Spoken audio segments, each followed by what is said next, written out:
সবাইকে স্বাগত জানাচ্ছি ম্যাথ ক্লাসে। আমরা আজকে ব্যাংক ম্যাথের কয়েকটা প্রশ্ন সলভ করব। আসলে ব্যাংক ম্যাথ করতে গেলে প্রথমে যেটা দরকার সেটা হলো যে প্রশ্নটা দেওয়া থাকবে এই প্রশ্নটার অর্থ বুঝতে হবে।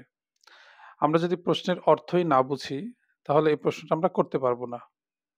প্রথম কাজ হলো অর্থ বুঝতে হবে, এরপরে প্রশ্নের ডিরেকশনটা কি, কোন দিকে বোঝাচ্ছে, কি নির্দেশ করছে এই বিষয়টা আমাদেরকে বুঝতে হবে। তো শেষ পর্যন্ত দেখেন, আশা করছি উপকার হবে। আর যদি একটু ভালো লেগে থাকে কাইন্ডলি শেয়ার করে দিবেন। আমার পেজ যদি নতুন হয়ে থাকেন পেজটি ফলো বা লাইক দিবেন আশা করছি। প্রথম প্রশ্নটা কি বলছে একটু দেখি। আমরা একটু বুঝে বুঝে করি। Of the 3600 employees of ABC limited, 1/3 আর clerical.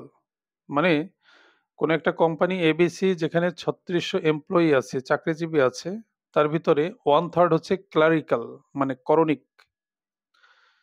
If clerical staff were to be reduced by 1/3, বলছে ওই করণিকদের মধ্য থেকে যদি 3/1 রিডিউস করা হয় মানে কমানো হয়, what percent of the total number of the remaining employees would then be clerical? প্রশ্ন বলছে তাহলে যে টোটাল রিমেইনিং এমপ্লয়ি থাকলো মানে অবশিষ্ট যে এমপ্লয়ি থাকলো তাদের ভিতরে কত পার্সেন্ট হচ্ছে ক্লারিক। আমরা একটু বুঝে বুঝে করি। একদম প্রথম লাইন, ফার্স্ট লাইন, এখান থেকে আমরা স্টার্ট করব। টোটাল এমপ্লয়ি কত? 3600। প্রশ্ন বলছে 1/3 আর ক্লারিক্যাল। কি চমৎকার ভাবে প্রশ্ন বলছে যে 3600 এমপ্লয়ি, তার ভিতরে 3/1 হচ্ছে ক্লারিক্যাল মানে করণিক। তাহলে আমরা এই কথাটা একটু লিখি বুঝে বুঝে যে ক্লারিক্যাল কত, CLE, এই যে ক্লারিক্যাল ফার্স্টেই বলছে 3600 ভিতরে কত, 1/3। তাহলে আমরা সেই কাজটা করি, 3600 এর 1/3। 3 দিয়ে যদি 3600 কে কাটি, 3 12 36, তার মানে 1200। ওকে, প্রথম লাইনটা শেষ।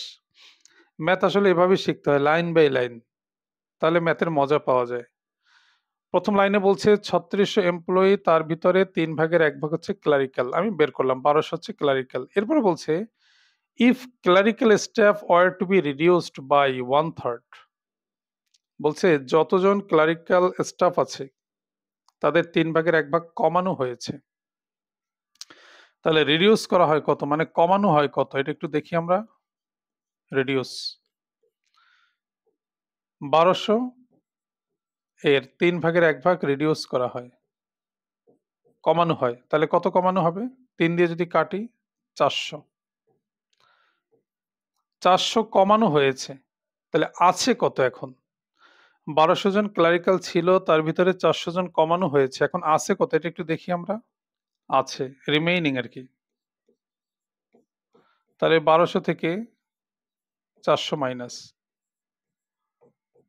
তাহলে 800 আছে।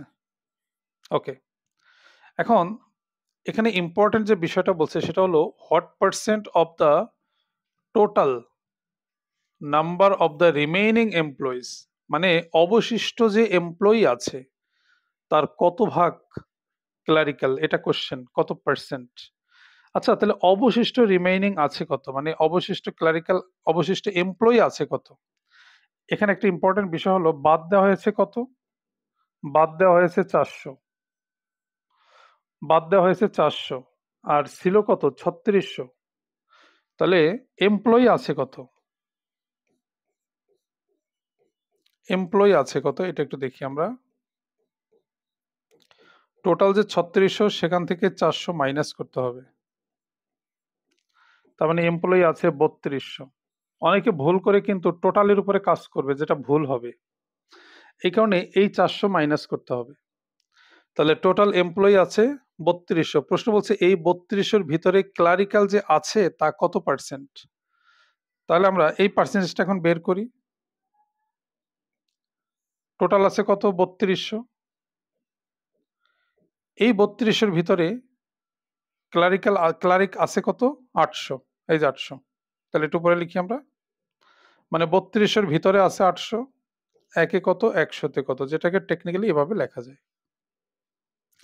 আমরা এটাকে যদি কথায় লিখতে চাইতাম এভাবে লেখা যেত যে 3200-র ভিতরে ক্লারিক আছে 800, একে কত 100-তে কত, এভাবেও লেখা যেত। তো এটা আমরা কাটাকাটি করি, 2 0 কাটা যায়, 8 দিয়ে কাটলে 4 8 32, 4 দিয়ে 100-কে কাটলে 4 25-এ 100, তার মানে 25%। ওকে, তাহলে এটাই হবে এ প্রশ্নের অ্যান্সার। আশা করি আমরা বুঝতে পেরেছি। তো এভাবে লাইন বাই লাইন যদি বোঝা যায় তাহলে আসলে ম্যাথের মজা পাওয়া যায়, কিন্তু না বুঝে যদি আমরা ম্যাথ শুরু করি তখনই হচ্ছে ঝামেলা। আমরা পরের প্রশ্নটা দেখি এখন। পরের প্রশ্নে যাওয়ার আগে আমি একটা ইনফরমেশন দিচ্ছি, আমাদের কিন্তু একটা ব্যাচ রানিং আছে, 2টা ক্লাস হয়ে গেছে ব্যাংক ম্যাথের উপরে। কোর্স ফি মাত্র 1530 টাকা, আপনি চাইলে এডমিশন নিতে পারেন। এখানে কোর্সটা করে আশা করছি আপনি ঠকবেন না। ওকে, খুব ইফেক্টিভ ওয়েতে ক্লাসগুলো হয়, তো আপনি এডমিশন নিতে পারেন। আচ্ছা, পরের প্রশ্নটা দেখি। কম্বাইন্ড ব্যাংকে আসা প্রশ্ন। প্রশ্নটা বলছে the sum of the squares of 3 numbers is 138। অর্থ হচ্ছে 3টা সংখ্যার স্কোয়ারের যোগফল মানে বর্গের যোগফল, 3টা সংখ্যার বর্গের যোগফল বলছে কত, 138। While the sum of their products taken two at a time is 131, their sum is. প্রশ্নটা বলছে 3টা সংখ্যা তাদের বর্গের সমষ্টি হচ্ছে 138 এবং ওই 3টা সংখ্যার দুইটা দুইটা করে নিয়ে যদি যোগ করা হয়, দুইটা দুইটা করে নিয়ে যদি যোগ করা হয় তাদের যোগফল হচ্ছে 131। প্রশ্ন বলছে ওই সংখ্যা 3টির যোগফল কত। আচ্ছা, তো আমরা একটু বুঝে বুঝে শিখি। আমি 3টা সংখ্যা ধরলাম এবিসি, 3টা সংখ্যা ধরলাম এবিসি। কন্ডিশন 1-এ বলছে, কন্ডিশন 1, যে 3টা সংখ্যার বর্গের সমষ্টি, যে সাম অফ দ্য স্কোয়ারস মানে বর্গের সমষ্টি, যেটা A square plus B square plus C square, এটাকে বলে বর্গের সমষ্টি। এটা কত, 138। ওকে ফাইন, লিখলাম। কন্ডিশন 2-তে কি বলছে, কন্ডিশন 2-তে বলছে while the sum of their products taken two at a time. বুঝতে হবে এটা, মানে দুইটা দুইটা করে গুণ করে যদি যোগ করা হয় তাদের সমষ্টি হচ্ছে কত, 131। দুইটা দুইটা নিয়ে যদি গুণ করে যোগ করা হয়, বিষয়টা এরকম, দুইটা দুইটা নিব, আমরা এবি নিব, তারপরে নিব বিসি, এই যে যোগ করছি আমি, তারপরে নিব সিএ, এটা কত, 131। এটা বলছে প্রশ্নে। তাহলে প্রথম কন্ডিশনটা ছিল কি, বর্গের সমষ্টি 138 আর দুইটা দুইটা গুণ করে যদি যোগ করা হয় সেটা হবে 131। প্রশ্নে জানতে চেয়েছে দেয়ার সাম ইজ, মানে তাদের যোগফল কত, A plus B plus C equal what, এটা জানতে চেয়েছে।